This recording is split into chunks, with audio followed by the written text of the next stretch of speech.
Godfrey Mutabazi ng'akulira ekitongole ekivunaanyizibwa ku by'empuliziganya yakoze okulangirira kuno. Ono ategeezezza nti kino kikoleddwa okusobozesa kampuni z'amasimu okuŋŋaanya ssaako n'okukakasa ebiwandiiko by'abantu bonna be bakuŋŋaanyiza. Mu kaseera kano abantu bonna abatanneewandiisa balina okukozesa omukisa guno.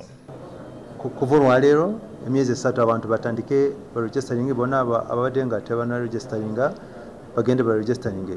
Emyezi 3 bwe naagwako wajja kubeera emyezi endala 3 eya telecom companies erabe mu information emuwadde data bagicleaninge balabe nti teri kantu akatawaanya. Abantu abakeewandiisa bali obukadde 11 ku bukadde 16 obw'abantu abakwata amasimu mu ggwanga wonna. Tini muntu alina obuyinza kusasuza ekyo bwobanga wekiri mutubulire tugende tugendaye tuteekeko omusango.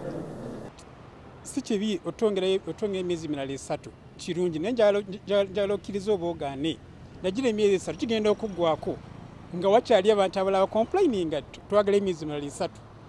Okuwandiisa simu mu myezi 3 kituufu ddala era nkiwagira, naye ebbanga eryo era terimala okujjako nga paalamenti evuddeyo ne local government authorities abakulembeze ab'ebitundu okuva ku LC5, LC3, LC1 bwe ziba gye ziri ziyambe ku bantu okubakunga. Abamu ku babaka ba paalamenti baali basabye akakiiko kwongezeeyo omwaka omulala mulamba kisobozese abantu bonna abalina amasimu okwewandiisa. Suhail Mugabi, NTV, ku ssaawa emu.